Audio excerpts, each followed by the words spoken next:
Megahertz. यो हो radio साथी 98.6 मेगाहर्ट्ज, आवाज विश्वासको।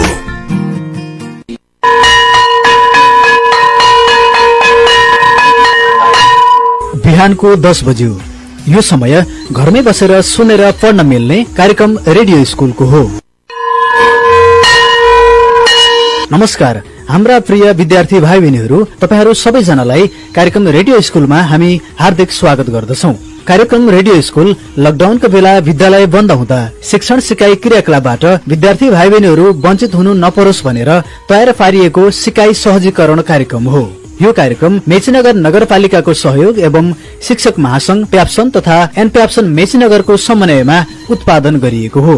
भाइ बहिनीहरूलाई थाहै छ, हामी आइतबारदेखि शुक्रबारसम्म कक्षा 5 देखि 10 सम्मका भाइ बहिनीहरूका निमित्त रेडियो कक्षा प्रसारण गर्छौं। आज शुक्रबार विज्ञानबार। सबै तहमा नेपाली माध्यममा विज्ञान विषयको सिकाइ सहजीकरण हुनेछ।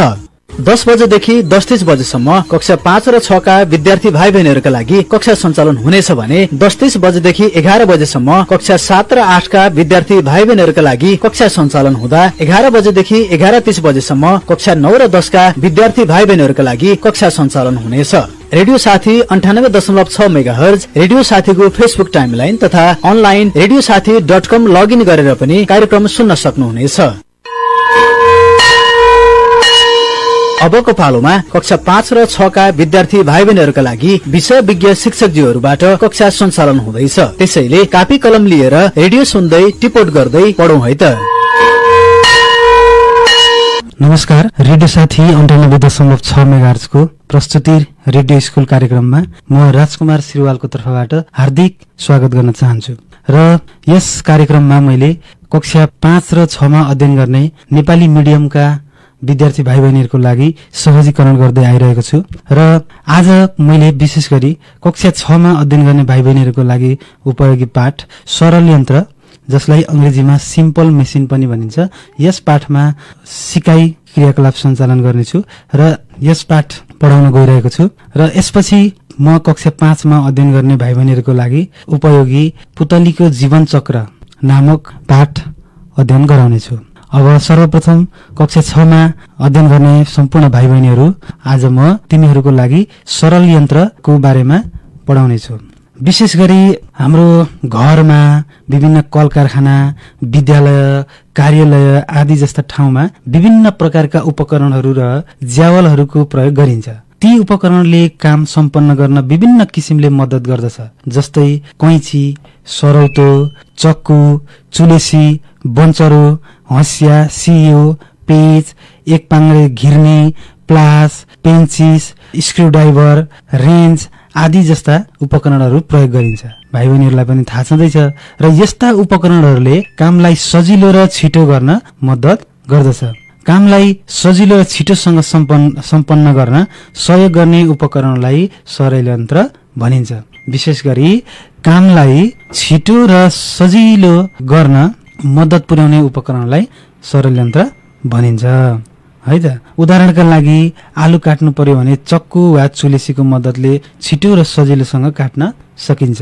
त्यस्तै कपडा सजिलोसँग काट्नु पर्यो भने कैंचीको सहयोग लिनु पर्दछ। जस्तै अरू धातु काट्ने कैंची अनि गालको प्रयोग गरिन्छ। जस्तो पानीहरू, इनारको पानी तलदेखि माथि तान्नलाई घिर्नेको प्रयोग गरिन्छ।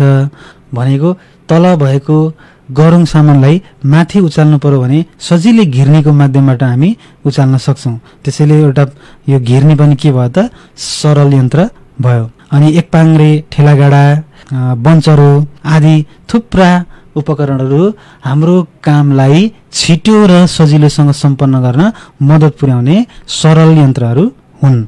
र केही सरल यन्त्रहरूको काम बारे म भन्न गइरहेको छु सम्पूर्ण भाइ बहिनीहरू। र जस्तो चक्कु, यो चक्कुले विभिन्न वस्तुहरू जस्तै आलु, गोलबेडा, सब्जीहरू काट्नलाई सहयोग पुर्याउँछ हैन त। अब 2 नम्बरमा कैंची, कैंचीले कपडा काट्न, कागज काट्न यस्तो कुरामा सजिलो ढंगले सहयोग पुर्याउँछ। अब बन्चरोले दाउरा काट्न सहयोग गर्छ आदि। यसरी दैनिक जीवनमा आइपर्ने काम सम्पन्न गर्न मद्दत गर्ने उपकरणलाई सरल यन्त्र भनिन्छ। सरल यन्त्र भन्नाले एउटै मात्र ज्यावल वा उपकरण हो भन्ने बुझिन्छ, तर जटिल यन्त्रमा धेरैवटा ससाना सरल यन्त्रहरू मिलाएर बनाइएको हुन्छ।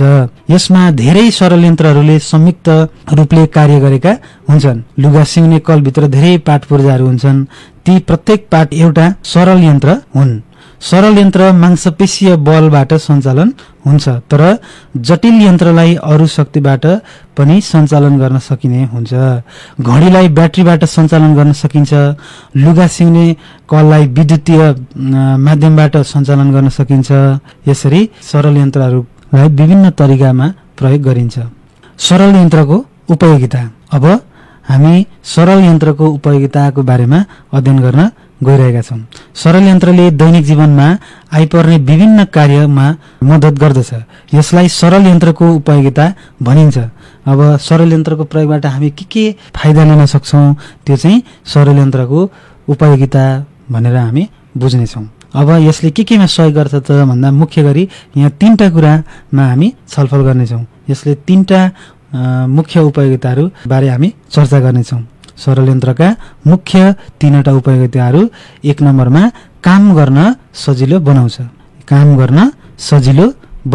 2 नम्बरमा काम छिट्टो गर्न मद्दत गर्दछ, कामलाई छिट्टोसँग सम्पन्न गर्न सरल यन्त्रले सहयोग पुर्याउँछ।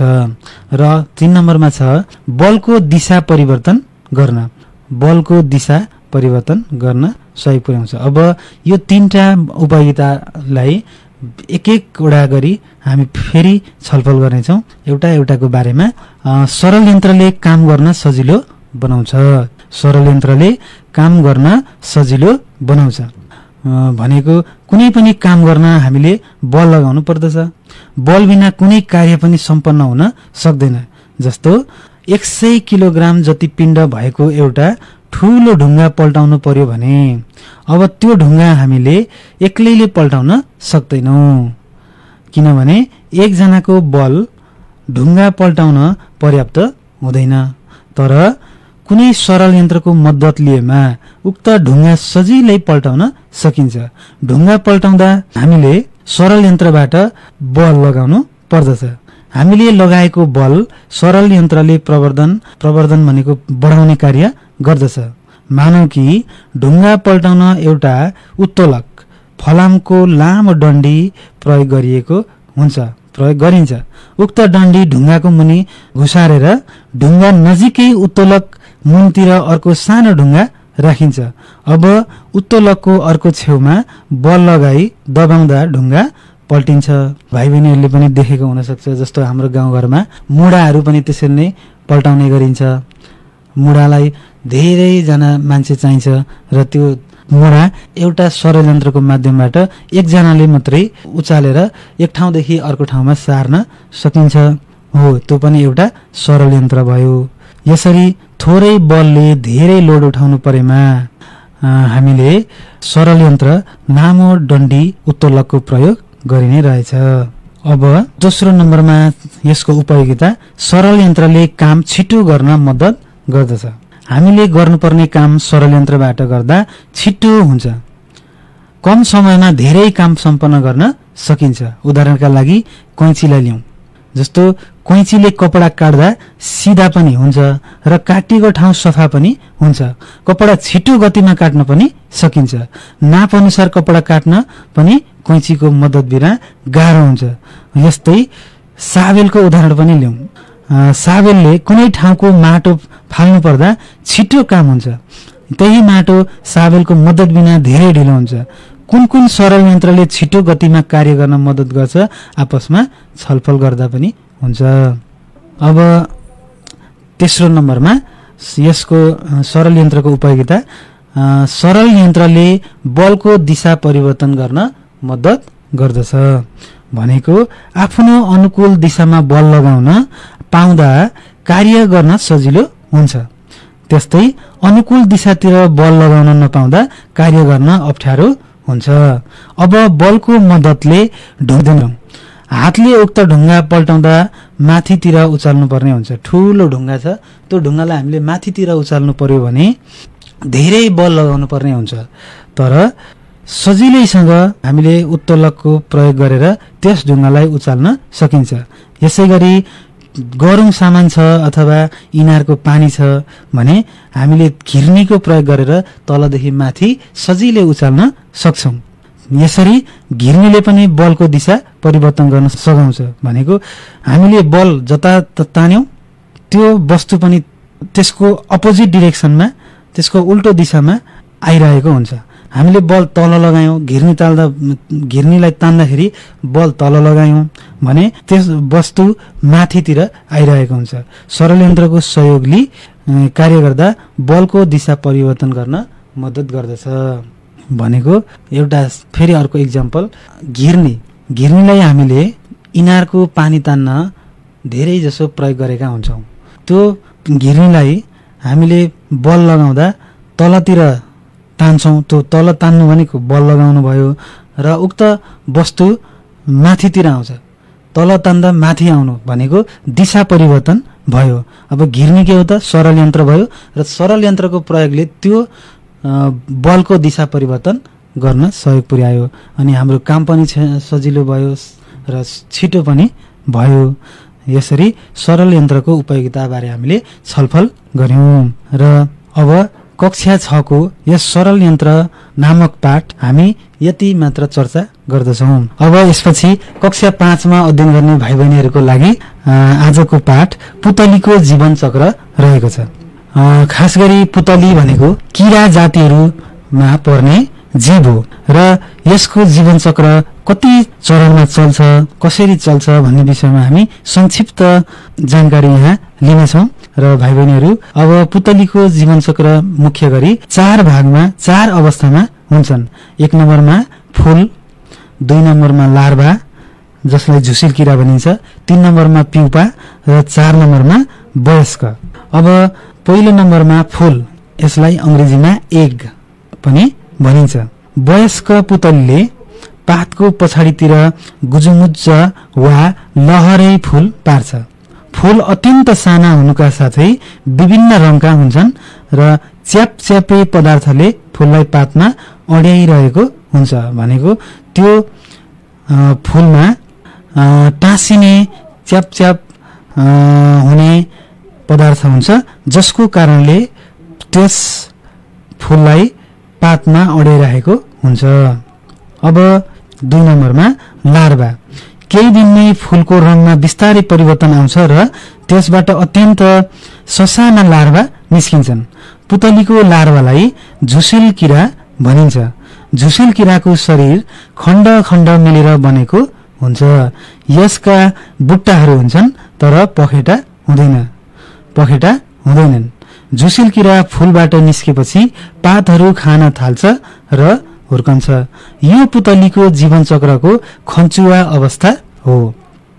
पुतलीको यो लार्भा स्टेजलाई खञ्चुवा अवस्था पनि भनिन्छ। अब तेस्रो नम्बरमा प्युपा, झुसिल किराले खाना छाडेपछि मुखबाट रियाल जस्तो पदार्थ निकाल्छ र आफूलाई त्यसभित्र बेर्दछ। केही समयपछि खाना र चल्न पनि छोडी अचल अवस्थामा रहन्छ। यस अचल अवस्थालाई प्युपा भनिन्छ भने त्यसलाई ढाक्ने खोललाई प्युपारियम वा कोकुन पनि भनिन्छ। प्युपारियम अथवा कोकुन भनिन्छ। कोकुन भित्र प्युपा सुरक्षित रहेको हुन्छ। अब चौथो नम्बरमा वयस्क, केही दिनपछि कोकुन फुट्छ। प्युपालाई कभर गरेर राख्ने जुन प्युपारियम अथवा कोकुन हुन्छ त्यो केही दिनपछि फुट्छ र त्यसबाट पुतली बाहिर आउँछ। केही समयपछि वयस्क पुतलीले फूल पार्न सुरु गर्छ। यसरी पुतलीको जीवन चक्र निरन्तर चलिरहन्छ। पुतलीको जीवन चक्र पूरा हुन 1 हप्ता जति समय लाग्छ। भनेको पुतलीको जीवन चक्र 1 हप्तामा पूरा हुन्छ।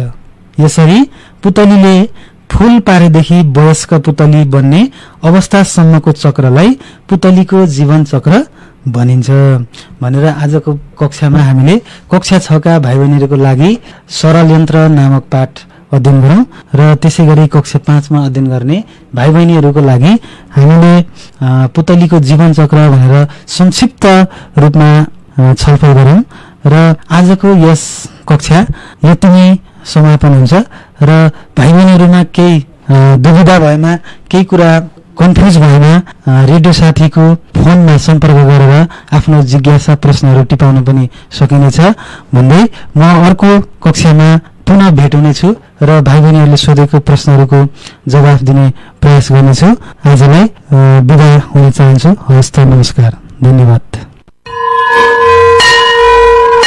भाइ बहिनीहरूलाई फेरि स्वागत छ कार्यक्रम रेडियो स्कुलमा। तपाईहरूले भर्खरै कक्षा 5 र 6 का लागि तयार पारिएको कक्षा सुनिसक्नु भएको छ। कक्षा सुनिसकेपछि तपाईका केही प्रश्न वा जिज्ञासा भएमा रेडियो साथीको फोन नम्बर 023 563 037 मा फोन गरेर प्रश्न टिपाउन सक्नुहुनेछ वा हाम्रो फेसबुक पेजमा समेत प्रश्नहरू पठाउन सक्नुहुनेछ। अर्को कक्षामा भाइ बहिनीहरूको जिज्ञासाको समाधान गर्ने प्रयास गरिनेछ। अबको पालोमा कक्षा 7 र 8 का भाइ बहिनीहरूका लागि तयार पारिएको कक्षाहरू सञ्चालन गर्दै कक्षा 7 र 8 का विद्यार्थी भाइ बहिनीहरू कापी कलम लिएर तयार रहनुहोस् है त।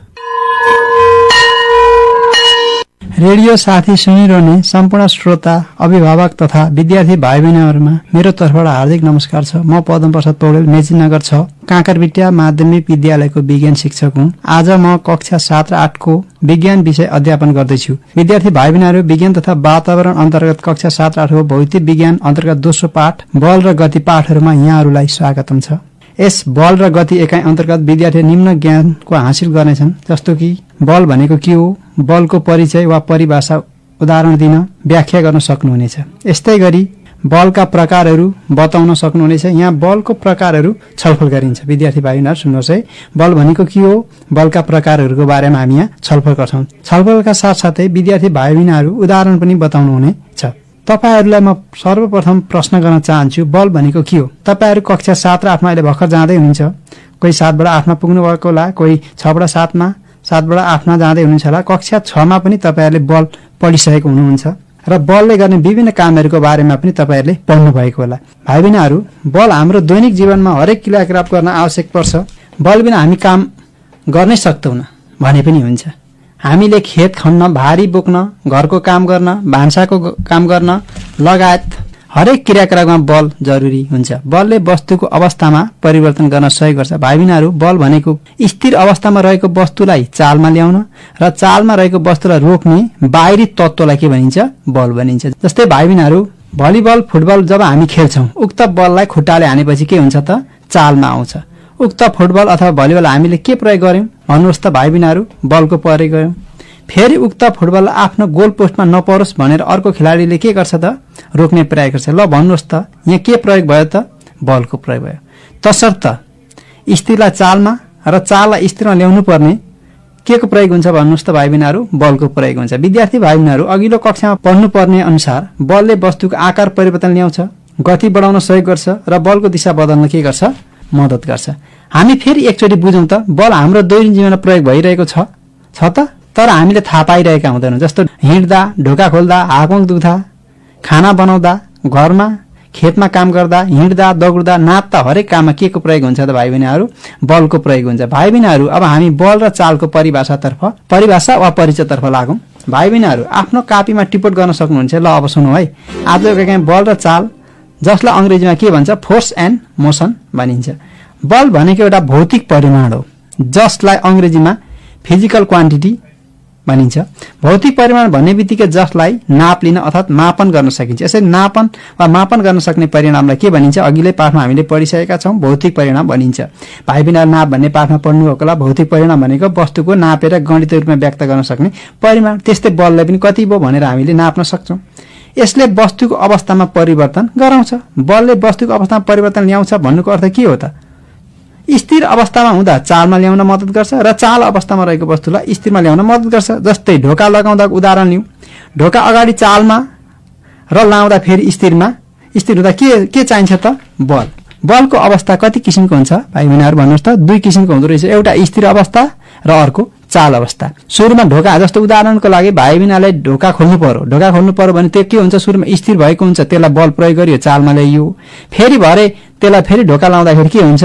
फेरि त्यही सुरुको अवस्थामा ल्याउँदाखेरि फेरि चाल अनि फेरि स्थिर हुँदाखेरि के हुने भयो दुईटा अवस्था भयो एउटा स्थिर अवस्था अर्को चाल र यी दुवै अवस्थामा परिवर्तन ल्याउनु पर्यो भने के लगाउनु पर्छ भन्नुस् त भाइ बहिनीहरु बल लगाउनु पर्छ ल भाइ बहिनीहरु ल अब त्यस्तै बलले अरु पनि कामहरु गर्छ नि भाइ बहिनीहरु बल दुई प्रकारको हुन्छ एउटा तान्ने बल जसलाई अंग्रेजीमा पुलिङ फोर्स जुन तपाईले अघिल्लो कक्षामा अध्ययन गरिसक्नु भएको छ के हो त पुलिङ फोर्स तान्ने बल सुन्नुहोस् है हामीले ढोका लगाउँदा टेबलमा तानेर राख्दा कुनै वस्तुलाई अर्को ठाउँमा आफूतिर तान्दा त्यहाँ अवस्था परिवर्तन भयो हो त उक्त वस्तुलाई फेरि त्यही ठाउँमा लाँदा हामीले के गरिरहेका हुन्छौं त धकेलिरहेका हुन्छौं तान्ने बल जस्तै अर्को के बल हुन्छ धकेल्ने बल कति किसिम दुई किसिम सुन्नुहोस् है मानौ कुनै मान्छेले गाडा तानेको ठेला गाडा तानेको तिमीले बजारमा देख्नु भएको होला जस्तो भाइ बहिनीहरुले बजारतिर चटपटे बेच्नेले यस्तो भेन गाडामा राखेर काहीँ तानिरहेको हुन्छ काहीँ धकेलिरहेको हुन्छ हैन त्यो पनि के को हो बलको दुई तान्ने र घचेर्ने गरी दुई किसिमको बलहरु देख्नु भएको छ त्यो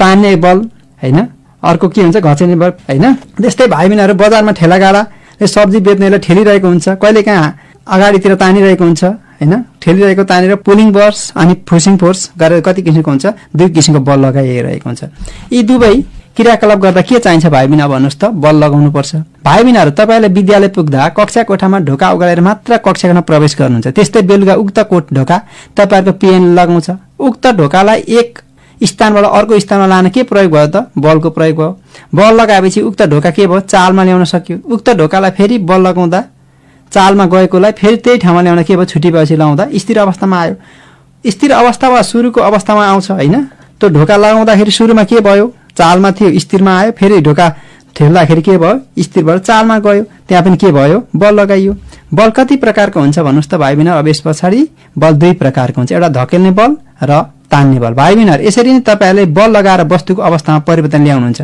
अब हामी छलफलमा ल्याउँ त बलका प्रकारहरु सुन्नुहोस् है भाइ बहिनीहरु बल विभिन्न प्रकारको हुन्छ विशेष गरी भाइ बहिनीहरुले कक्षा यो 7 र 8 मा चाहिँ हामीले अरु पनि बलहरु पढ्दै छौं भाइ बहिनीहरु हामीले लगाउने प्रकारका म एकपछि अर्को बताउँछु तपाईहरु टिप्पणी गर्न सक्नुहुन्छ बलका प्रकारहरु भाइ बहिनीहरु कक्षा 7 मा अन्तर्गत 5 प्रकारका छन् केन्द्राभिमुखी बल जसलाई अंग्रेजीमा के भनिन्छ सेन्ट्रिपेटल फोर्स भनेर जनाएको छ यसको उल्टो असर के त सेन्ट्रिफुगल फोर्स पनि भनिन्छ यस अन्तर्गत एक नम्बरमा सेन्ट्रिपेटल र सेन्ट्रिफुगल फोर्स बारे पढ्दै छौं र केन्द्रतिर लाग्ने र केन्द्रबाट बाहिर लाग्ने बल त्यस्तै 2 नम्बरमा गुरुत्वाकर्षण बल जसलाई अंग्रेजीमा ग्रेभिटेशनल फोर्स त्यस्तै 3 नम्बरमा चुम्बकीय बल जसलाई अंग्रेजीमा म्याग्नेटिक फोर्स र 4 नम्बरमा स्थिर विद्युतीय बल जसलाई अंग्रेजीमा इलेक्ट्रोस्टैटिक फोर्स र घर्षण बल जसलाई अंग्रेजीमा फ्रिक्सनल फोर्स ल सुन्नुहोस् है भाइ बहिनी यसरी हामी एकपछि अर्को क्रमिक रूपमा पढ्दै छौं ल एकचोटी फेरि कपीमा टिप्पणी गर्न सक्नुहुन्छ भाइ बहिनीले नम्बर 1 मा केन्द्राभिमुखी बल नम्बर 2 मा गुरुत्वाकर्षण बल नम्बर 3 मा चुम्बकीय बल नम्बर 4 मा स्थिर विद्युतीय बल नम्बर 5 मा घर्षण बल अब हामी एकपछि अर्को गर्दै यी बलका प्रकारको बारेमा चर्चा गर्छौं है त अब हामी यी 5 प्रकारका बलको बारेमा छलफल गरौँ न त यसभन्दा सर्वप्रथम सुरुमा केन्द्राभिमुखी बल भनेको के हो यसको बारेमा तपाईहरुलाई बताउन गइरहेको छु केन्द्राभिमुखी बल अर्थात सेन्ट्रिपेटल बल भनेको के हो त कुनै निश्चित बलले वा कुनै निश्चित बिन्दुलाई आधार मानि घुमिरहेको वस्तुमा एउटा बलले वस्तुलाई केन्द्रतिर तानिरहेको हुन्छ जसलाई के भनिन्छ केन्द्राभिमुखी बल अर्थात सेन्ट्रिपेटल बल भनिन्छ केन्द्रतिर घुमिरहेको वस्तुलाई केन्द्रतिर तान्ने बल जस्तै एउटा गोलो बाटो वा वृत्ताकार बाटो लियौं उक्त बाटोको बीचमा केन्द्र बनाऊ र यो गोलो बाटोमा गाडी अथवा साइकल चलिरहेको हुन्छ तपाईहरुले सायद साइकल नै चलाइरहनु भएको होला यदि घुमाइरो बाटो छ भने के हुन्छ त तपाई यदि घुमाइरो बाटोमा हिँड्नु भएको छ भने कुनै वस्तुलाई चलाउँदा कहिले केन्द्रतिर तानिरहेको हुन्छ केन्द्रतिर तानेको अर्थात नियन्त्रण गर्न सकिएन भने के हुन्छ बाहिरतिर हुतिन्छ यसरी केन्द्रतिर तानिने र केन्द्रबाट बाहिर हुतिने दुईवटा बल लाग्छ केन्द्रतिर ताने बललाई के भनिन्छ त भाइ बहिनीहरु सेन्ट्रिपेटल फोर्स वा केन्द्र बाहिर जाने बललाई के भनिन्छ सेन्ट्रिफुगल फोर्स भाइ बहिनी साइकल गोलो बाटोमा राउन्डिङमा कुदाउनु भएको एउटा गोलो चोरमा कुदाउनु भएको होला गोलो चोरमा कुदाउँदाखेरि त्यो गोलो राउन्डमा कुदाउँदाखेरि जुन केन्द्रतिर तानिने बललाई सेन्ट्रिपेटल भनियो र जब तिमी सिधा हुन खोज्नुहुन्छ तब के भनियो सेन्ट्रिफुगल बल भनियो अब भाइ बहिनीहरु सेन्ट्रिपेटल र सेन्ट्रिफुगल के हुन्छ एक आपसमा विपरीत बल हुन् अब म भाइ बहिनीहरुलाई सेन्ट्रिफुगल बलको बारेमा बताउन गइरहेको छु केन्द्रतिरको विपरीत वा टाढा धकेलिन्छ भने त्यस्ता बललाई के भनिन्छ सेन्ट्रिफुगल बल भनिन्छ अर्थात सेन्ट्रिपेटल बलको विपरीत केन्द्र वरिपरि घुमिरहेको वस्तुलाई केन्द्रबाट टाढा धकेल्ने बल र वस्तु उछिटिएर टाढा जाने बललाई के भनिन्छ सेन्ट्रिफुगल बल भनिन्छ उछिटिएर बाहिर जान्छ मानौ कुनै वस्तुलाई ढुङ्गा अथवा केही वस्तुलाई बाँधेर बाँधेर तपाईँले गर्न सक्नुहुनेछ र घुमाउँदाखेरि हाम्रो हात त्यहाँ घुमाउँदा हाम्रो हात हुन्छ केन्द्रमा शरीरमा जुन बल लागिरहेको हुन्छ शरीरबाट हामीले बल आउँछ जब हामी बेसरी घुमाउँछौँ उक्त बल केन्द्रतिर तानिरहेको यदि हात हुत्यो भने के हुन्छ भन्ने अनुभव गर्नुभएको छ त के हुन्छ घुमाएर उक्त वस्तु टाढा उछिटेर जान्छ केन्द्रतिर घुमिरहँदा सेन्टिपिटलले र टाढा हुँदा सेन्ट्रिफ्युगल बल हुन्छ अब त्यस्तै अरू पनि उदाहरणहरू छन् जस्तो उदाहरणको लागि अर्को उदाहरण हामीले हाम्रो ब्रह्माण्डलाई लिन सक्छौँ सूर्यको वरिपरि ग्रहहरू घुमिरहेका हुन्छन् यो दुईवटा बल बराबर भएको कारणले नि घुमिरहेको हुन्छ सेन्ट्रिफ्युगल बल पनि भएको हुन्छ त्यहाँ र सेन्ट्रिफ्युगल बल पनि बराबर भएको कारणले गर्दा सूर्यको वरिपरि ग्रहहरू घुमिरहेका छन् मानव तिमीले कुनै धागोमा केही वस्तु बाँधेर घुमाऊ त्यसलाई बेसरी घुमाउँदा हातमा लिएको सुरुको धागोको टुक्रा केन्द्रबिन्दु हो जब हात छोडिन्छ उक्त ढुङ्गा के हुन्छ भन त टाढा हुत्तिन्छ र टाढा हुत्तिनु चाहिँ के हो सेन्ट्रिफ्युगल बल हो भाइ बहिनीहरू एउटा खेल लिएर हेरौँ एउटा स्पिनर खेलौना लिनुहोस् उक्त खेललाई घुमाउनुहोस् उक्त खेलौनामाथि केही वस्तु राख्न खोज्नुहोस् त त्यो घुमाउनु त्यो राख्न त्यहाँ घुम्न खोज्दैन त्यो हुत्तिएर जान्छ त्यो उछिटेर जानु चाहिँ के हो त भन्नुहोस् त भाइ बहिनीहरू सेन्ट्रिफ्युगल बल उक्त त्यो स्पिनरमा घुमिरहनु चाहिँ के हो सेन्ट्रिपिटल बलले घुमिरहेको हुन्छ र त्यहाँ कुनै वस्तु राख्न खोज्दा त्यसमा बस्न सक्दैन हुत्तिन्छ त्यो चाहिँ के भयो सेन्ट्रिफ्युगल बल भाइ बहिनीहरू पहाडको यात्रा गर्नुभएको छ होला पहाडको बाटोमा घुम्तीहरू हुन्छन् यहाँ गाडी उकालो ओह्रालो चढ्दा घरि सिधा हुन्छ याद गर्नुभएको छ होला घुमाउरो बाटोहरूमा घरि सिधा हिँड्नुपर्ने हुन्छ घरि घुमाउरो घुम्नुपर्ने हुन्छ र घरि घुम्नुपर्ने हुन्छ एउटा सेन्ट्रिपिटल बल र सिधा हुँदा के हुन्छ सेन्ट्रिफ्युगल बल जब घुमाउरो बाटो आयो घुमाउरोमा सिधै चढ्नु पर्यो सेन्ट्रिफ्युगल हुन्छ फेरि सिधा जाँदा के हुन्छ सेन्ट्रिफ्युगल बल हुन्छ र भाइ बहिनीहरू सुन्नुहोस् है अब सेन्ट्रिपिटल बलको एकचोटि अङ्ग्रेजीमा पनि म भन्नेछु होइन body moves in a circular path the force which act toward the center is called centripetal force बुझ्नुभयो नि भाइ बहिनीहरू विद्यार्थी भाइ बहिनीहरू सेन्ट्रिपिटल फोर्सको कारणले वस्तु जहिले पनि घुमिरहने र केन्द्रतिर आकर्षित भइरहेको हुन्छ यसको विपरीत सेन्ट्रिफ्युगल बल हुन्छ अघि भर्खर चर्चा गरेको वस्तु घुमाउरो अथवा हातले छोडिँदा हुत्तिएर अथवा स्पिनर राख्दा हुत्तिएर के भएको कारणले हुत्यो त सेन्ट्रिफ्युगल बलले यस्ता क्रियाकलाप हाम्रो दैनिक जीवनमा भइरहेका हुन्छन् यस्ता कुराहरू हेर्न र अनुभव गर्न सक्नु जस्तो बसमा यात्रा गर्दा पनि यस्तो अनुभव हुन्छ तपाईहरु बसको घुमाउरो बाटोमा यात्रा गर्नुभएको छ होला दायाँ मोडिँदा वा बायाँ मोडिँदा केन्द्र वा बाहिर हुत्तिन्छ त्यहाँ पनि सेन्ट्रिफ्युगल बलको प्रयोग भएको हुन्छ त्यस्तै सर्कसमा पनि तपाईहरुले घुमाउरो बाटो वा मोतका कुवामा बाइक कुदाएको देख्नु भएको होला त्यहाँ पनि सेन्ट्रिफ्युगल फोर्स र सेन्ट्रिफ्युगल बल प्रयोग भइरहेको हुन्छ अब भाइ बहिनीहरू अर्को बलतर्फ लागौं गुरुत्वाकर्षण बल भने के हो त सुन्नु है गुरुत्वाकर्षण बल भनेको विद्यार्थी भाइ बहिनी कुनै वस्तुलाई माथितिर झार्दा तल झर्छ किन तल झर्छ थाहा होला किनभने त गुरुत्व बलले गर्दा भएको हुन्छ उक्त ढुङ्गालाई कसैले तानेको त हुँदैन तर के हुन्छ पृथ्वीमा खस्छ केले तान होला त भाइ बहिनीहरू गुरुत्व बलले कुनै बोटलाई हलाउँदा उक्त बोटमा रहेको पाकेको वस्तु तल झर्छ किन भन्नुस् त त्यो पनि के भएको गुरुत्व बलले गर्दा हो पृथ्वी लगायत अन्य ग्रह तथा उपग्रहले कुनै वस्तुलाई आफ्नो केन्द्रतिर तान्ने बललाई गुरुत्व आकर्षण बल भनिन्छ उक्त गुरुत्वाकर्षण बलले हरेक वस्तुलाई आफ्नो केन्द्रतिर तानेको हुन्छ हामी लगायत हरेक वस्तु उफ्रँदा हामी पृथ्वीतिरै खस्छौं पृथ्वीको सतहतिर कुनै वस्तु खस्नै पर्छ किन खस्नुपर्छ भन्नुहोस् त भाइ गुरुत्वाकर्षण बल भनेको पृथ्वीको सबै वस्तुलाई आफ्नो केन्द्रतिर आकर्षण गर्ने बललाई के भनिन्छ गुरुत्व बल भनिन्छ पृथ्वी लगायत सबै ग्रह उपग्रहमा के हुन्छ त भाइ बहिनीहरू गुरुत्व बल हुन्छ यस ब्रह्माण्डमा रहेका सबै वस्तुहरू पिण्डहरू बीच हुने आकर्षण बललाई के भनिन्छ त गुरुत्वाकर्षण बल भनिन्छ यही कारणले गर्दा ग्रह तथा उपग्रहहरू सूर्यको वरिपरि घुमिरहेका हुन्छन् आकाशमा हामीले राति हेर्दा विभिन्न ताराहरू देख्छौं उक्त ताराहरू प्राय एकै स्थानमा रहिरहेको देख्छौं किन त्यस्तो भयो त भन्दाखेरि गुरुत्वाकर्षण बलले त्यस्तो भएको सूर्य र चन्द्रमा बीचमा गुरुत्वाकर्षण बलले के भइरहेको हुन्छ अडिरहेको हुन्छ सूर्य चन्द्रमा पृथ्वी देखिरहेको हुन्छ यो गुरुत्वाकर्षण बलले गर्दा आकाशे पिण्डहरू एक आपसमा तानिरहेको हुन्छ र सन्तुलित रहेको हुन्छ र सूर्यको वरिपरि घुमिरहेका हुन्छन् गुरुत्वाकर्षण बलको अरू पनि उदाहरण लिन सक्छौं जस्तै वर्षाको पानी हिउँ असिना आदि तलतिर झर्छ किन भन्नुस् त गुरुत्वाकर्षण बलले गर्दा जहिले पनि पानी के हुन्छ ओह्रालोतिर झर्छ नि किन झर्छ भन्नुस् त गुरुत्वाकर्षण बलले अब हामी अर्को बलतर्फ लागौं उक्त बल हो चुम्बकीय बल अथवा म्याग्नेटिक फोर्स भनिन्छ जसलाई अंग्रेजीमा अब चुम्बकीय बल भन्ने बित्तिकै के बुझ्नुहुन्छ त भाइ बहिनी तिमीहरूले विभिन्न आकार वा साइजको चुम्बक लिऊ उक्त चुम्बकमा ससाना फलामका कणहरू छेउमा लाँदा उक्त फलामका कणहरू तान्छ र चुम्बकले हरेक चुम्बकीय वस्तुलाई तान्छ उक्त तान्ने बल के हो त भाइ बहिनीहरू हो त्यसलाई हामी के भनिन्छ चुम्बकीय बल भनिन्छ अथवा चुम्बकमा रहेको वस्तुलाई के भनिन्छ चुम्बकीय बल भनिन्छ चुम्बक केले बनेको हुन्छ भन्ने बारेमा फेरि हामी यो पाठमा पछि तपाईहरुले भिन्दै पाठमा पढ्नुहुनेछ। चुम्बक फलाम, निकेल र कोबाल्ट धातुबाट बनेको हुन्छ। केबाट बनेको हुन्छ भाइ बहिनीहरु भन्नुहोस् त? फलाम, निकेल र कोबाल्ट धातु र तीनवटा धातु बाहेक अरु धातुबाट चुम्बक बनाउन सकिँदैन। चुम्बकले त्यस्तै धातुलाई मात्र आकर्षण गर्छ। चुम्बकले आकर्षण गर्ने वस्तुलाई के भनिन्छ त भाइ बहिनीहरु? चुम्बकीय वस्तु भनिन्छ। भाइ बहिनीहरु अब हामी चुम्बकका केही छोटो चर्चा गरौँ है। चुम्बकका कतिवटा ध्रुव हुन्छन् भन्नुहोस् त? दुईवटा ध्रुव, उत्तरी ध्रुव र दक्षिणी ध्रुव, जसलाई एस र एन। उत्तरी ध्रुवलाई एन र दक्षिणी ध्रुव एसले जनाइन्छ साउथ पोल र एन पोल। र साउथ र एन पोल दुवै के हुन्? विपरीत ध्रुव हुन्। जस्तो उदा एन र एस नजिक लाँदा के हुन्छ भन्नुहुन्छ त? जोडिन्छ। एस र एस फेरि हामी नर्थ पोल जोड्यौँ भने के हुन्छ भन्नुहोस् त? विकर्षण हुन्छ। किन विकर्षण हुन्छ त भाइ बहिनीहरु? जोडिँदैन। किन जोडिँदैन? त्यसमा विकर्षण बल हुन्छ। त्यसो भए चुम्बकका समान ध्रुव विकर्षण र असमान ध्रुवहरू के हुन्छन्? आकर्षण हुन्छन्। फेरि हामीले चुम्बकको धागालाई बाँधेर स्वतन्त्र झुन्ड्याउँदा अर्को चुम्बक छेउमा लैजाउँ, जसमा एस भएकोमा एन लाँदा के हुन्छ? जोडिन खोज्छ र एस लाँदा के हुन्छ? भाग्न खोज्छ। त्यसकारण के भन्न खोजिन्छ भन्दा समान ध्रुव बीच विकर्षण, असमान ध्रुव बीच के हुन्छ भन्नुहोस् त भाइ बहिनीहरु? आकर्षण हुन्छ। ध्रुव आकर्षण हुन्छ। मानिलिउँ अब फेरि अर्को एउटा गुण छ चुम्बकको। मानिलिउँ भाइहरु फलामका काँटेहरु भएको ठाउँमा चुम्बकलाई लैजाउँ, चुम्बक लाँदा के हुन्छ? हेर्नु भएको छ भाइ बहिनीहरु? कहिले उदाहरण गर्नु भएको छ? त्यो बीचको भागमा भन्दा छेउको भागमा मज्जाले तासिएका हुन्छन्। यस्तो के भयो? के को कारणले भयो भन्दाखेरि यसमा चुम्बकीय शक्तिले गर्दा भएको हुन्छ। सुन्नुहोस् त भाइ बहिनी, चुम्बकको बीचमा भन्दा छेउमा के हुँदो रहेछ? चुम्बकीय शक्ति बढी प्रयोग हुँदो रहेछ। यसले गर्दाखेरि विभिन्न कामहरू चुम्बकले गर्न सक्छ। जस्तो के काम भन्दाखेरि भारी उठाउन, विद्युत उपकरण बनाउन पनि स्पिकरमा के को प्रयोग हुन्छ? चुम्बकको वस्तु हुन्छ। र अब भाइ बहिनीहरु अर्को सुन्नुहोस्, चुम्बकले सबै वस्तुलाई तान्छ त? तान्दैन। चुम्बकले खाली चुम्बकीय वस्तुलाई मात्रै तान्छ। जस्तै प्लास्टिकलाई तान्छ? तान्दैन। प्लास्टिक चुम्बकीय वस्तु हो? होइन। त्यस्तै ब्लेड लैजाउँ, तान्छ? तान्छ। त के हो? चुम्बकीय वस्तु हो।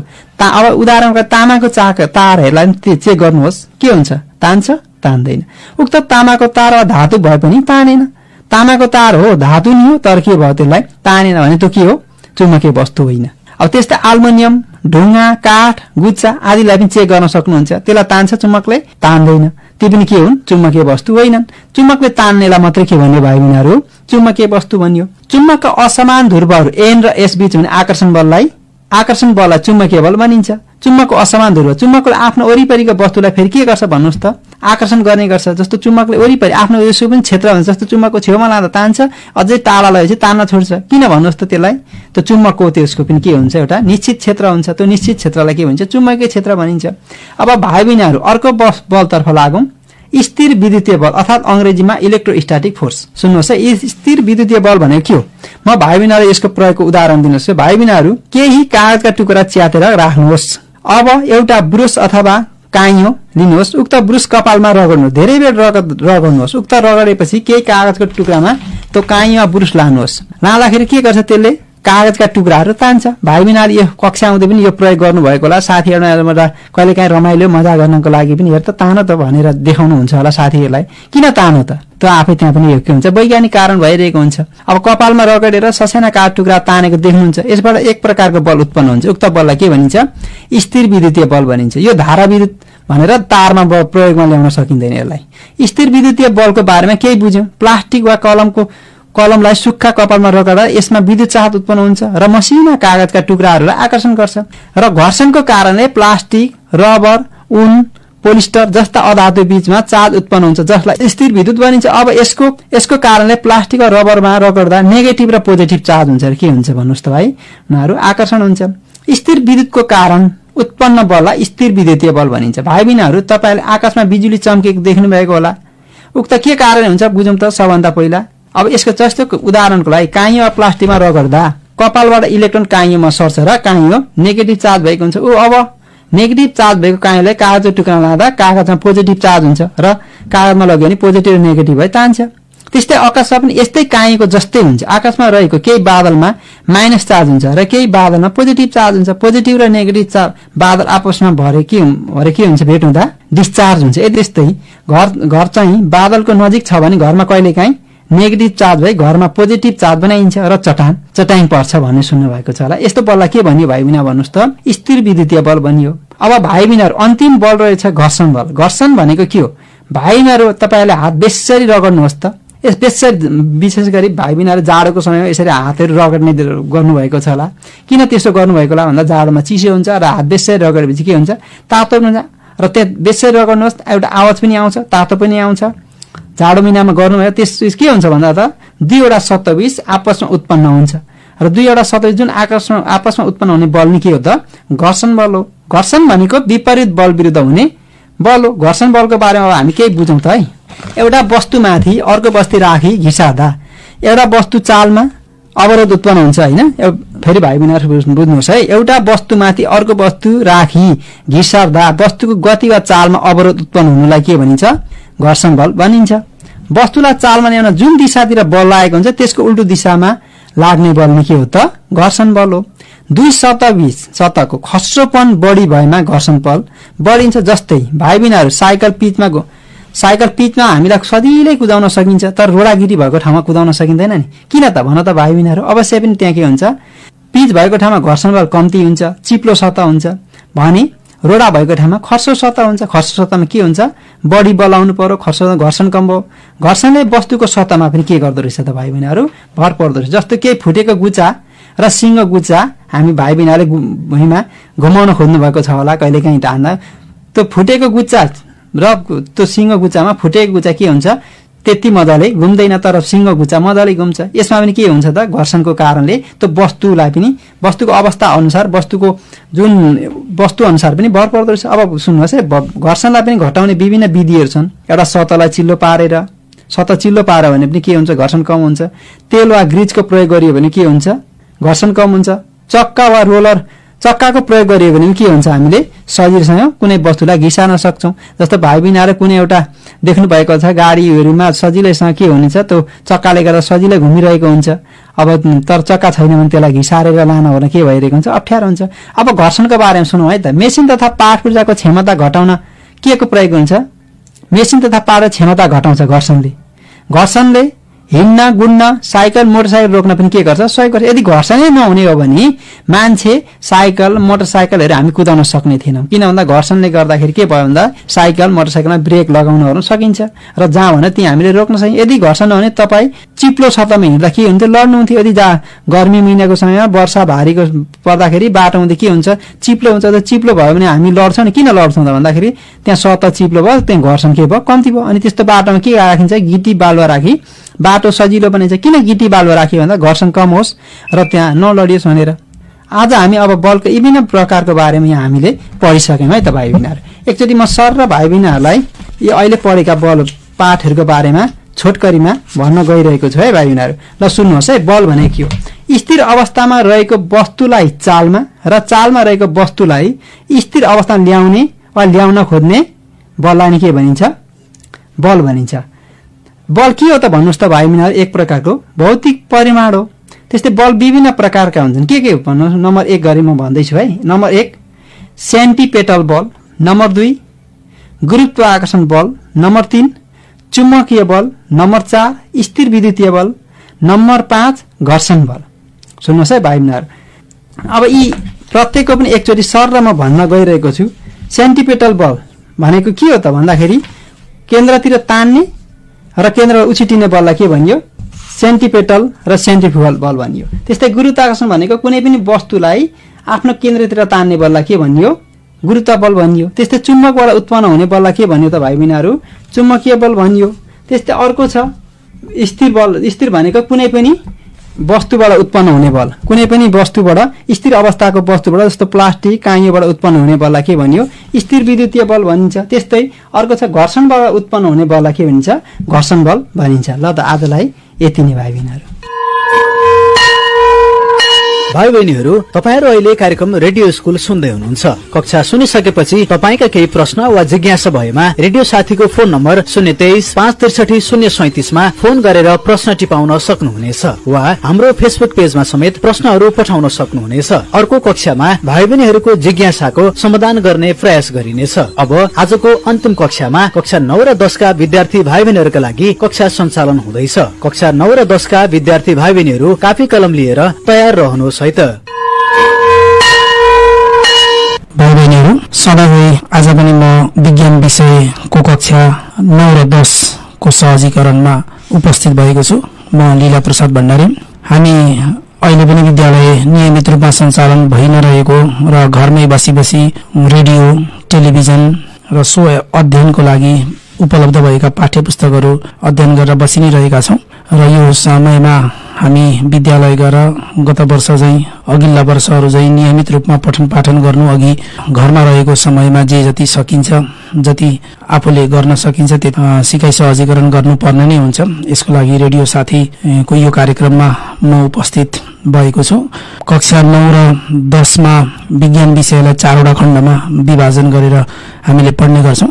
कक्षा कोठामा पनि पढिरहँदाखेरि 4 वटा समूहलाई अलग अलग तरिकाले क्रमशः नै पढ्ने गरिन्छ, जसमा फिजिक्स हामी भौतिक विज्ञान भन्छौं पहिलो खण्डमा पर्छ, त्यस्तै रसायन विज्ञान केमिस्ट्री दोस्रो खण्डमा पर्छ, तेस्रो खण्डमा जीव विज्ञान बायोलोजी र चौथो खण्डमा जियोलोजी एन्ड एस्ट्रोनोमी भू तथा ज्योतिष विज्ञानको रूपमा हामी चौथो खण्डमा पढ्छौं। अघिल्लो कक्षाहरूमा मैले 2 वटा खण्डको बारेमा सुरुका पाठहरूमा केही छलफल यहाँहरू समक्ष राखेको छु र आज म जीव विज्ञानको कक्षा 9 र 10 मा क्रमशः मिल्दाजुल्दा पाठहरू नै रहेका छन्। पहिलो पाठको रूपमा बिरुवा र जनावरहरूको वर्गीकरण, classification of plant and animal भन्ने दुवै कक्षालाई उपयुक्त हुने केही सिकाइका सामग्रीहरू म यहाँहरू समक्ष राख्ने अनुमति चाहन्छु। भाइ बहिनीहरू, हाम्रा वरपर धेरै प्रकारका प्राणीहरू हामी देख्छौं। प्राणीभित्र हामी वनस्पति र जीवजन्तुहरूलाई लिने गर्दछौं। जीवजन्तु तथा वनस्पतिहरू अत्याधिक संख्यामा हामी देख्छौं। ती सबैको नाम हाम्रै वरपर भएका पनि हामी नाम भन्न पनि नसक्ने अवस्थामा हुन्छौं। विभिन्न जाति प्रजातिका जनावरहरू, वनस्पतिहरू हामीले देखि नै रहेका छौं। असंख्य संख्यामा भएका यति धेरै जीवित प्राणीहरूलाई कसरी तिनीहरूका विशेषताहरूको बारेमा, तिनीहरूका अन्य गुणहरूको बारेमा कसरी अध्ययन गर्ने भनेर वैज्ञानिकहरूले सबै बिरुवाहरू र सबै जनावरहरूलाई वर्गीकरण गर्ने गरेका छन्। बिरुवा र जनावरहरूको वर्गीकरण किन आवश्यक पर्यो भन्ने विषयमा धेरै हामी छलफल पनि गर्न सक्छौं। यसमा सबैभन्दा ठूलो कुरो त धेरै संख्यामा भएका हुनाले तिनीहरूलाई समूह विभाजन नगरिकन व्यक्तिगत रूपमा एक एकवटा वनस्पति र एक एकवटा जनावरको बारेमा हामीले अध्ययन गर्न सक्दैनौं। त्यसैले वर्गीकरणको पहिलो आवश्यकता भएको। अर्को कुरा, वैज्ञानिक तरिकाले एउटा प्रक्रियागत तरिकाले सबै वनस्पतिहरूका विशेषताहरू र उनीहरूका लक्षणहरू हामीले थाहा पाउनको लागि, तिनीहरूका प्रजातिहरूको बारेमा थाहा पाउनको लागि पनि हामीलाई यो क्लासिफिकेसन अर्थात वर्गीकरणको आवश्यकता पर्ने गर्दछ। त्यस्तै वर्गीकरणको अर्को आवश्यकताको रूपमा हरेक जीवित प्राणीहरू एक अर्कासँग अन्तर सम्बन्धित छन्। अन्तर सम्बन्धित यस अर्थमा भनिएको छ कि कतिपय सूक्ष्म जीवहरू छन्, कतिपय ठूला जीवहरू छन्, बहुकोषीय जीवहरू, तिनीहरूमा पनि केही साझा गुणहरू हुन्छन्। ती सबै गुणहरू एक अर्कामा क्रमशः विकसित हुँदै गरेका हुन्छन्। त्यसो हुँदाखेरि तिनीहरूलाई के गुणहरू चाहिँ साझा छन्, के गुणहरू चाहिँ अर्को समूहमा फरक छन् भनेर जान्नको लागि पनि हामीलाई जीव तथा वनस्पतिहरूको हामीले वर्गीकरण गर्नु आवश्यकता हुन्छ। त्यस्तै हामीलाई के हुन्छ भने तिनीहरूको अन्तर सम्बन्ध पनि पत्ता लगाइसके पछाडि तिनीहरूको विकासको क्रम के छ। अब हिजो कुन अवस्थामा ती जीवहरू थिए भने भोलि अब ती जीवहरू, भोलिका दिनमा धेरै वर्ष पछाडि ती जीवहरू कुन अवस्थामा पुग्छन् भनेर वैज्ञानिक तरिकाले अध्ययन अनुसन्धान गर्नको लागि पनि वर्गीकरणको आवश्यकता पर्दछ। त्यसैले हामी कक्षा 9 र 10 मा बिरुवा र जनावरहरूको वर्गीकरणका केही ढाँचाहरू, केही मोडलहरूको बारेमा हामी यहाँ छलफल गर्नेछौँ। कसरी चाहिँ वर्गीकरण गरिएको छ भनेर वर्गीकरणका धेरै विधि र प्रक्रियाहरू वैज्ञानिकहरूले राखिसकेका छन्। ती विधिहरू मध्येमा हामीलाई पाठ्य पुस्तकमा जे विधिहरू हामीलाई अध्ययनको लागि दिइएको छ ती विधिहरूलाई अलिकति बढी लक्षित गरेर हामी आजको यो कक्षामा छलफल गर्नेछौँ। हामी सबभन्दा पहिला चाहिँ कुनै पनि जीवलाई अथवा जनावर तथा वनस्पतिलाई तिनीहरूलाई कसरी नामाकरण गर्ने भन्ने विषयमा हामी जान्दछौँ। हामीले हाम्रा वरिपरि भएका वनस्पति तथा जनावरहरूलाई हाम्रै स्थानीय स्तरमा एउटा नामले भनिरहेका हुन्छौँ भने अर्को ठाउँमा जाँदा ती जनावर, ती जीवहरूलाई अर्कै नामले त्यसलाई चाहिँ सम्बोधन गरिरहेका, तिनीहरूको नाम दिइरहेका हुन्छन्। अझ यत्रो विश्वमा एक ठाउँबाट अर्को ठाउँमा, एउटा देशबाट अर्को देशमा तिनीहरूका सबै नामहरू अलग अलग हुने कुरा त स्वाभाविक नै भइहाल्यो। हाम्रो जस्तो सानो देशमा त हामी एउटा भूगोलबाट अर्को भूगोलमा जाँदा ती जनावर, ती वनस्पतिहरूको नाम फरक फरक पाउँछौँ। यसरी नामहरू फरक फरक हुँदाखेरि तिनीहरूको बारेमा चाहिँ चाहिँ अध्ययन गर्नको लागि अलिकति बढी गाह्रो हुने भएको हुनाले वैज्ञानिकहरूले एउटै विधिबाट ती जनावर तथा वनस्पतिहरूलाई नाम दिने गरेका छन्, जसलाई हामी बाइनोमियल सिस्टम भन्छौँ अथवा चाहिँ बाइनोमियल सिस्टम अफ नोमेनक्लेचर भन्छौँ। र यसमा चाहिँ वैज्ञानिक विधिबाट जनावर तथा वनस्पतिहरूलाई नाम दिइने गरिन्छ। जस्तो हामी मान्छे भन्छौँ, मानिसलाई हामी मान्छे भन्छौँ, तर वैज्ञानिकहरूले दिएको वैज्ञानिक नाममा मानिस भन्ने प्रजातिलाई हामी होमो स्यापियन्स भन्छौँ। अर्थात् के हुन्छ भने वैज्ञानिक नाम हामी जो कोहीले त्यति बोलीचालीमा नसुनेको अनि हामीले त्यति प्रयोग नगरेको पनि हुन सक्छ। हामीलाई कक्षा 9 र 10 मा वैज्ञानिक नाम किन दिइन्छ, कसरी दिइन्छ भन्ने विषयमा मात्रै हामीले अध्ययन गर्नुपर्ने हुन्छ भने विज्ञान विषय लिएर अझ माथिल्ला कक्षाहरू हामी पढ्दै गयौँ भने हरेक जीवहरूको साइन्टिफिक नेमहरूबाट तिनीहरूलाई हामीले अध्ययन गर्नुपर्ने हुन्छ। र यो वैज्ञानिक पद्धतिमा दिँदाखेरि जम्मा 2वटा शब्द प्रयोग गरेर वैज्ञानिकहरूले जनावर तथा वनस्पतिहरूको नामाकरण गरेका हुन्छन्, जसमा पहिलो शब्दलाई हामी जेनस भन्छौँ, जुन चाहिँ जेनेरिक नाम पनि हो। त्यो चाहिँ कुन जातिको हो भनेर चाहिँ त्यसलाई चाहिँ हामीले जेनेरिक नेमको रूपमा हामी त्यसलाई उपयोग गरेका हुन्छौँ, जसलाई हामी जेनस भन्छौँ। त्यस्तै दोस्रो शब्दको रूपमा त्यसलाई ती जीवित प्राणीहरूलाई जीवहरूलाई नाम दिइरहनु पर्दाखेरि अर्कोलाई चाहिँ हामी स्पेसिस भन्छौँ, जो चाहिँ विशिष्टीकृत नाम हो, स्पेसिफिक नेम पनि भनिन्छ त्यसलाई। त्यसैले वैज्ञानिक नाममा 2वटा खण्ड हुन्छ साइन्टिफिक नेमभित्र, जसमा चाहिँ जेनस र स्पेसिस भन्छौँ। अघि मैले भनेको थिएँ मान्छेलाई होमो स्यापियन्स भनिन्छ भने होमो भनेको यसको जेनस हो भने स्पेसिस भनेको चाहिँ यो स्यापियन्स भनेको चाहिँ यसको स्पेसिस हो। पहिलो नामलाई हामीले जेनसको रूपमा लियौँ भने दोस्रो नामलाई हामी स्पेसिसको रूपमा हामी लिन्छौँ।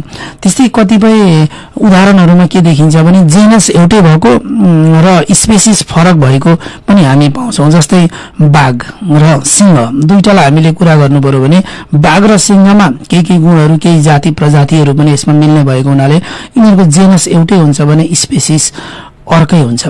बाघलाई साइन्टिफिक नेममा प्यान्थेरा टिग्रिस भनिन्छ भने चाहिँ सिंहलाई हामी प्यान्थेरा लियो भन्छौँ।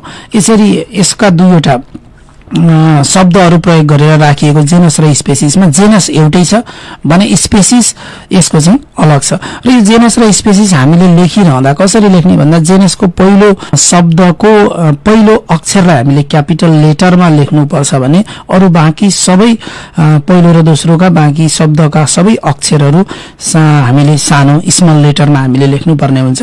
अझ हातले हामीले लेखिरह्यौँ कुनै पनि जीवित प्राणीको भने जेनस र स्पेसिसलाई हामीले हातले लेख्छौँ। ह्यान्डराइटिङमा हामी लेखिरहन्छौँ भने त्यसलाई चाहिँ हामीले जेनस र स्पेसिसलाई अन्डरलाइन गरेर जेनसलाई एउटा अन्डरलाइन स्पेसिसलाई अर्को अन्डरलाइन गरेर लेखिन्छ भने कम्प्युटरबाट हामीले जेनस र स्पेसिसको नाम वर्ड लेखिरहनु पर्दाखेरि त्यसलाई चाहिँ इटालिक वर्डमा हामी लेख्ने गर्छौँ। यसरी भएका सबै जीवहरूलाई वैज्ञानिक तरिकाले जेनस र स्पेसिसको रूपमा छुट्याइएको हुन्छ। भाइ बहिनीहरूले यसको बारेमा पाठ्य पुस्तकमा पनि अलिकति बढी खोज्न सक्नुहुनेछ। मैले यो विषयलाई यहाँ राखेँ। त्यस्तै साना कक्षाहरूमा कक्षा 8 मा र अझ भन्ने हो भने हामीले पहिला पढिरहँदा केही वर्ष अगाडिसम्म पढिरहँदाखेरि जीवित प्राणीहरूलाई 2वटा जगतमा बाँडेर हेर्ने गरिन्थ्यो। अहिले पनि त्यसरी नै हेरिन्छ, जसलाई चाहिँ हामी जन्तु जगत र वनस्पति जगत भन्छौँ, एनिमल किङडम र प्लान्ट किङडम, जसमा चाहिँ जन्तु जगतभित्र जनावरहरू जति सबै पर्ने, वनस्पति जगतभित्र वनस्पतिहरू जति सबै पर्ने, चाहे साना एकोषीय हुन् चाहे ठूला ठूला बहुकोषीय या विकसित जीवहरू पनि हुन्, ती सबै त्यसमा पर्ने। त्यस्तै जन्तु जगतभित्र पनि त्यसलाई चाहिँ 2 भागमा बाँडेर हेर्ने गरिन्छ एउटा पद्धतिबाट, जुन पद्धतिमा के हुन्छ भने जन्तु जगतलाई ढाड भएका र ढाड नभएका भर्टिब्रेट र इन्भर्टिब्रेट भनेर हामी त्यसलाई 2वटा उपजगत 2वटा उपसमूहमा यसलाई बाँडेर हेर्ने गरिन्छ। ढाड भएकालाई पनि अझै सानो सानो टुक्रामा पारेर सानो सानो समूहमा पारेर त्यसलाई चाहिँ हामी डिभिजनको रूपमा हेर्न सक्छौं भने त्यस्तै चाहिँ ढाड भएकालाई हामी साना साना समूहमा पारेर क्लासमा हेर्छौं भने ढाड नभएकाहरूलाई अझ सानो सानो समूहमा पारेर हामी त्यसलाई चाहिँ डिभिजनको रूपमा पनि हामीले हेर्ने गरेका छौं। डिभिजन प्राय हामी वनस्पतिको रूपमा प्रयोग गर्छौं भने यसलाई चाहिँ हामी फाइलमको रूपमा हामीले चाहिँ गर्ने गरेका छौं, विभाजन गरेर हेर्ने गरेका छौं। वनस्पतिमा हेर्ने हो भने वनस्पतिमा फूल फुल्ने बिरुवाहरू र फूल नफुल्ने बिरुवाहरू भनेर दुईवटा उपसमूहमा बाँडिन्छ। फूल फुल्ने बिरुवाहरूलाई पनि अझै सानो डिभिजनमा प्रयोग गरेर हामी हेर्छौँ भने साना समूहमा पारेर, त्यस्तै फूल फुल्ने र नफुल्ने सबैलाई अलग अलग उपसमूहमा बाँड्दै त्यसलाई निकै गहिराईसम्म जाँदाखेरि अत्यन्तै साना समूह पनि निर्माण गरिएको हुन्छ। यसरी हेर्दा सरसर्ती हेर्दाखेरि जगत दुईवटा हुने, जन्तु जगत र वनस्पति जगत। जन्तुभित्र पनि ढाड भएका र ढाड नभएका हुने उपसमूह, वनस्पतिभित्र जाँदाखेरि पनि पहिला वनस्पति जगत हुने अनि उपसमूह हुने उपजगतको रूपमा, त्यसमा चाहिँ फूल फुल्ने र फूल नफुल्ने यो एउटा विधिको रूपमा हामीले समग्र वनस्पति र जनावरहरूलाई हेर्ने गरिन्छ। यो चाहिँ टु किङडम सिस्टम भन्छौँ, दुई जगतीय पद्धति। तर पछिल्लो पटक वैज्ञानिकहरूले थप अध्ययन अनुसन्धान गर्दै जाँदाखेरि यो दुई जगतीय पद्धतिबाट सबै जनावरहरू र सबै वनस्पतिहरूलाई समेट्न नसकिएको भनेर यसलाई अलिक फरक ढाँचामा पनि अध्ययन गर्ने गरेका छन्। अहिले पछिल्लो पटक कक्षा 9 र 10 मा आएको संशोधित पाठ्यक्रममा दुई जगतीय वर्गीकरण भन्दा पनि यसलाई चाहिँ 5 किङडम सिस्टम भनेको 5 जगतीय पद्धतिबाट जनावर तथा वनस्पतिहरूलाई विभाजन गरेको पाइन्छ। र यसमा के हुन सक्छन् त भन्दाखेरि 5 किङडम सिस्टममा यसमा चाहिँ सबै प्रकारका जीव तथा जनावरहरू वनस्पतिहरू समेटिएको वैज्ञानिकहरूले दाबी गरेका छन्। यसमा 5 किङडम सिस्टममा पहिलो भनेको चाहिँ मोनेरा भन्छौँ हामी, युनिसेलुलर प्रोक्यारियोट्स। यसमा चाहिँ मोनेरा किङडमको रूपमा रहन्छ भने दोस्रो भनेको प्रोटिस्टा, तेस्रो भनेको फन्जाई, चौथो भनेको प्लान्टी र पाँचौं भनेको एनिमलिया गरेर 5वटा समूहमा 5वटा जगतमा बाँडेर हेर्ने गरिन्छ। भाइ बहिनीहरू, यसमा यो पद्धति भनेको अघि हामीले सुरुमा भनेको दुई जगतीय पद्धति भन्दा अलिकति फरक पनि छ। दुई जगतीय पद्धतिमा जम्मा जन्तु र वनस्पति भनेर छुट्याइएको हुन्छ भने यहाँ जन्तु र वनस्पति मात्रै नभनेर अन्य 3वटा पनि थपेर यसलाई चाहिँ 5वटा समूहमा बाँडेर 5 जगतीय प्रणाली विकास गरिएको छ, जसलाई मैले फेरि पनि यहाँ दोहोर्याउन चाहे। मोनेरा, प्रोटिस्टा, फन्जाई, प्लान्टी र एनिमलिया गरेर 5वटा। यो 5वटा समूह हामीले कक्षा 9 र 10 मा 9 मा केही र कक्षा 10 मा केही गरेर यी जनावर तथा वनस्पतिहरूको वर्गीकरणमा हामीले छलफल गर्नुपर्ने हुन्छ। भाइ बहिनीहरूसँग पाठ्य पुस्तक आइपुगेको हुन सक्छ। भाइ बहिनीहरूलाई यति मैले यहाँ राखिसके पछाडि त्यो पाठ्य पुस्तकको आधारमा भाइ बहिनीहरूले थप यो जगतहरूको बारेमा हेर्ने नै छन्। र म भाइ बहिनीहरूलाई केही पनि अनुरोध गर्न सँगै चाहन्छु भने हामी अहिले वैकल्पिक सिकाइ पद्धतिबाट रेडियो, टेलिभिजन, अन्य माध्यमहरूबाट सिकाइ सहजीकरण गरि नै रहेका छौँ र नियमित रूपमा विद्यालय नलागुन्जेलसम्म यो प्रक्रियाबाट हामीले विभिन्न ठाउँहरूबाट विभिन्न विधिहरूबाट लिने रहनु पर्ने हुन्छ। त्यसैले रेडियो, टेलिभिजन जस्ता अन्य विधिहरूबाट आफै पनि सो अध्ययन गरेर पढ्नको लागि भाइ बहिनीहरूलाई अरूलाई पनि प्रेरित गर्नुपर्ने हुन्छ। आफूले पनि सँगसँगै यसलाई चाहिँ पढाइमा जोड दिनुपर्ने हुन्छ। र म फेरि पनि यो विषयवस्तुमा अझै गहिराइमा जाँदैछु। आजको कक्षामा यी सबै विषयहरूलाई राख्न के कति समर्थ राख्दछु म यसलाई त्यति गहिराइमा लिएर जाने नै छु। र म अलिकति आज वनस्पतिको तर्फ जानेछु, वनस्पतिको वर्गीकरणतर्फ।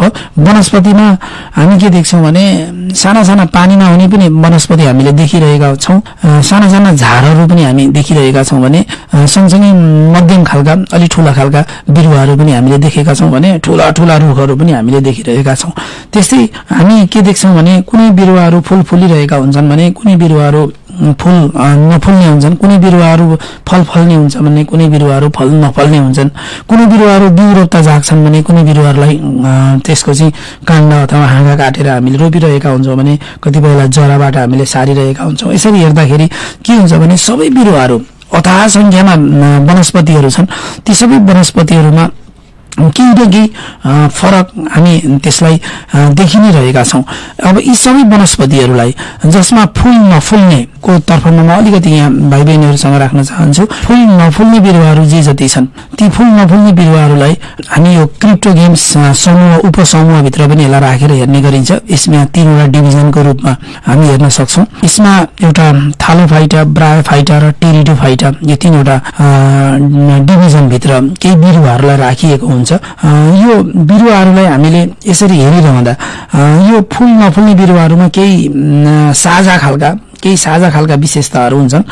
यिनीहरू अलि अविकसित, साना खालका, कम विकसित हुने, अनि यी बिरुवाहरू भनेका चाहिँ एकोषीय पनि हुने, बहुकोषीय पनि हुने, अनि यिनीहरूले चाहिँ मैथुनिक र अमैथुनिक दुवै तरिकाले चाहिँ प्रजनन पनि गर्न सक्ने विभिन्न विधिहरू, विभिन्न विशेषताहरू यी बिरुवाहरूमा देखिन्छ। यसमा चाहिँ सबैभन्दा पहिलो भनेको अलि निम्न वर्गको वनस्पतिको रूपमा एउटा थालोफाइटा एउटा डिभिजनको रूपमा हामी लिने गर्दछौँ, थालोफाइटा डिभिजनभित्र। र यो थालोफाइटा डिभिजनभित्रमा सामान्यतया कस्तो हुन्छ भने हरियो रङका पातला तेन्द्र जस्ता बिरुवाहरू हुन्छन्। यिनीहरू भनेका चाहिँ कतिपय हरिया हुन्छन् भने कतिपय हरिया हुँदैनन्। हरिया बिरुवाहरू भनेका त्यसमा बिरुवाहरूमा पातमा हरितकण भएको हुनाले हरिया भएका हुन्। र यो थालोफाइटालाई जम्मा दुईवटा सब डिभिजनमा बाँडेर हेर्न सकिन्छ। एउटा अल्गी र अर्को फन्जाई भनिन्छ। अल्गी भन्ने बित्तिकै झट्ट सम्झनको लागि यसमा चाहिँ यसका पातहरू हरिया हुन्छन्, यसमा हरितकण हुन्छ। जुन बिरुवाहरूमा क्लोरोफिल हुन्छ अथवा हरितकण हुन्छन् ती बिरुवाहरूले आफ्नो खाना आफै तयारी गर्छन्। र यो अल्गी भन्ने समूहमा पनि आफ्नो खाना आफै बनाउन सक्ने भन्छौँ। सामान्यतया भाइ बहिनीहरूलाई कतिपय कुरामा के हुन्छ भने आफ्नो खाना आफै बनाउने भन्ने कुरालाई कसरी बुझ्ने भन्दाखेरि बिरुवाहरूले आफ्नो खाना आफै बनाउँछन् भन्छौँ हामी। जुन चाहिँ वनस्पतिभित्र हरितकण नभएका पनि हुन्छन्, हरितकण भएका पनि वनस्पति हुन्छन्। यसमा फोटोसिन्थेसिस प्रक्रियाद्वारा बिरुवाहरूले खाना बनाएका हुन्छन्। त्यसैले जसमा चाहिँ सूर्यको प्रकाशको पनि आवश्यकता पर्ने, वायुमण्डलबाट ग्यासको पनि आवश्यकता पर्ने, कार्बन डाइअक्साइड, र त्यस्तै बिरुवामा भएका हरितकण अनि चराहरूको पनि यसको चाहिँ पानी, लवण र पानी शोषण गर्नको लागि आवश्यकता पर्ने यो विधिबाट खाना बनाउने भएको हुनाले यिनीहरूलाई चाहिँ हामी आफ्नो खाना आफै बनाउने भनेर राख्ने गर्दछौँ। त्यस्तै अर्को हुन्छ फन्जाई सब डिभिजन। त्यो फन्जाई सब डिभिजनमा यिनीहरूमा हरितकण हुँदैन। यसको अर्थ यी बिरुवाहरू हामी हरिया देख्दैनौँ। यिनीहरूले आफ्नो खाना आफै बनाउँदैनन्। आफ्नो खाना आफै बनाउँदैनन् भन्नुको अर्थ यिनीहरू भनेका स्याप्रोफाइट अर्थात् मृतोपजीवी। यसलाई हामी के भन्छौँ भने अरू जीवहरूको शरीरमा बस्ने प्यारासाइटको रूपमा यसले हामी लिन्छौँ। यिनीहरू ओसिलो ठाउँ, सडे गलेको खानेकुराहरूमा र अन्य जीवहरूमा यिनीहरू उम्रिने गर्दछन्। कहिलेकाहीँ हामी त्यो खानेकुरा बिस्कुटहरू पाउरोटी विशेष गरी राख्यौँ भने एक दिन दुई दिन पछाडि त्यसमा चाहिँ ढुसी पलाए जस्तो सेतो हामी देख्छौँ। त्यो एक प्रकारको फन्जाई नै हो। त्यो चाहिँ फङ्गसको रूपमा हामी त्यसलाई लिने गर्दछौँ। यस्ता जीवहरू यसभित्र च्याउ पनि पर्छ। च्याउ हरियो हुँदैन, आफ्नो खाना आफै बनाउँदैन। सुकेका काठहरूमा अथवा परालमा पनि यो च्याउलाई हामी खेती गर्न सक्छौँ। न्युकर, इस्ट जस्ता बिरुवाहरू यस समूहमा पर्दछन्। यसले हेर्दाखेरि थालोफाइटा भनेको त्यस्तो डिभिजन हो जहाँनिर साना साइजका बिरुवाहरू, थोरै सानो आकारका बिरुवाहरू, एकोषीय बहुकोषीय सबै बिरुवाहरू यसमा पर्न सक्ने। र अघि नै मैले उदाहरण दिएँ फन्जाईको, त्यस्तै अल्गीभित्र क्लामाइडोमोनस र युलोथ्रिक्स, स्पाइरोगाइरा जस्ता जीवहरू पर्दछन्। त्यस्तै अर्को डिभिजन हुन्छ ब्रायोफाइटा। यो ब्रायोफाइटा भनेको थालोफाइटा भन्दा अलिकति बढी विकसित, केही विकसितको रूपमा हामी पाउँछौँ। यी बिरुवाहरूमा थालोइड हुन्छ भने यसको चाहिँ अडिने भाग एक खालको हुन्छ। यसमा चाहिँ मसिना रौँ जस्ता जराहरू पनि हुने गर्दछन्। यसमा रुट क्याप, जराको टुप्पामा, जरा अडिने ठाउँमा रुट क्याप हुन्छ यसको। यी बिरुवाहरू ओसिलो ठाउँमा पाइन्छन्। यिनीहरूले आफ्नो खाना आफै बनाउन सक्दछन्। त्यस्तै यी बिरुवाहरू चाहिँ यी वनस्पतिहरूको उदाहरण हामीले लिनुपर्दा मस, रिसिया जस्ता बिरुवाहरूलाई हामी लिने गर्दछौँ। त्यस्तै मर्केन्सिया भन्ने बिरुवा। त्यस्तै तेस्रो डिभिजनको रूपमा टेरिडोफाइटा। यो टेरिडोफाइटा भनेको फुल नफुल्ने बिरुवाहरूभित्रको सबैभन्दा बढी विकसित बिरुवा पनि हो।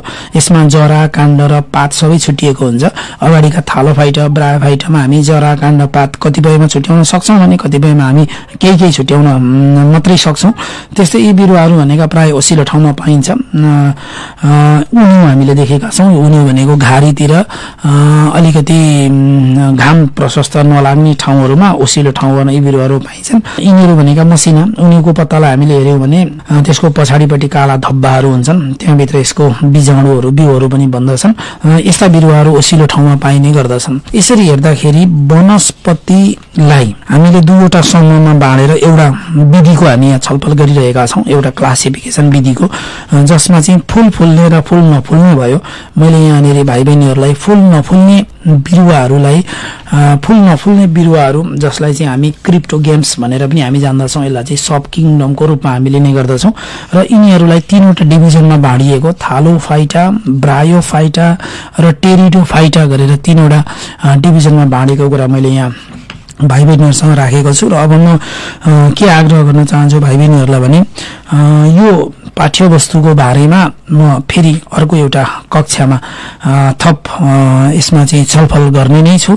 आज मैले यति मात्रै भने भाइ बहिनीहरूलाई जीव तथा वनस्पति अथवा जनावर तथा वनस्पतिहरूको किन वर्गीकरण गरिन्छ, जिनस र स्पिसिस भनेको के हो र यसलाई चाहिँ हामीले चाहिँ कसरी बाँड्छौँ, 2 जगतीय पद्धति के हो र 5 जगतीय पद्धति के हो, यसको बारेमा मैले अलिकति छलफल राखेँ। त्यस्तै फूल नफुल्ने बिरुवाहरूको बारेमा यो पाठलाई भाइ बहिनीहरूले सर 9मा पढ्नुहुने भाइ बहिनीहरूले 9को त्यो पाठ पुरै, जनावरको र वनस्पति दुवैको 10मा पढ्ने भाइ बहिनीहरूले त्यही जनावर र वनस्पतिको बारेमा वर्गीकरणको बारेमा एकचोटि हेरेर आउनुहुनेछ। र आज भनेका कुरा पनि म फेरि अलिकति दोहोऱ्याउने नै छु र त्यस पछाडि अर्को कक्षामा यो दुवै अर्को शुक्रबार यो कार्यक्रम नियमित प्रसारण भइरहँदा म यसलाई सबै विषयवस्तुहरूलाई फेरि एकचोटि गहिराइमा राख्नेछु। र यति भन्दै भाइ बहिनीहरूलाई दैनिक रूपमा पढ्ने बानी बसालौँ।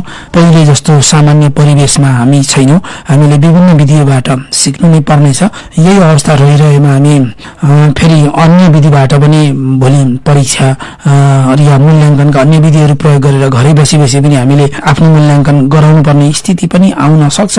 त्यसैले अहिले आफ्नो पढाइलाई निरन्तर राखौँ। आफ्नो विद्यालयमा पढाउनु हुने शिक्षकज्यूहरूको फोन नम्बर भाइ बहिनीहरूले पक्कै प्राप्त गर्नुभएको छ। उहाँहरूलाई नबुझेका कुराहरूलाई पनि सोध्दै गरौँ र नियमित पढ्दै गरौँ र यहाँहरूको पढाइका दिनहरू र बसाइ शुभ रहोस् भन्दै म बिदा चाहन्छु। धन्यवाद।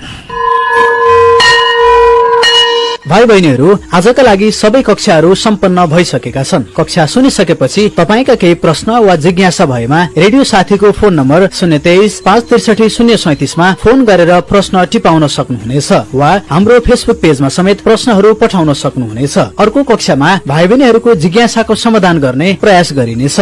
भाइ बहिनीहरू, आजलाई कार्यक्रम रेडियो स्कुल यति नै। तपाईहरू यी सबै कक्षाहरूको अडियो हाम्रो फेसबुक टाइमलाइनमा गएर दोहोऱ्याई सुनेर थप प्रष्ट हुन सक्नुहुनेछ। भोलिको कक्षामा पुनः हाम्रो भेट हुनेछ। लकडाउनको बेला घरमै बसी कार्यक्रम सुनेर अभ्यास गर्दै पढ्दै गर्नुहोला है त। तबसम्मका लागि सबै विषय शिक्षकहरूको साथमा प्राविधिक साथी करिना पौडेलसँगै म जिआर धिताल पनि बिदा हुन्छु। नमस्कार।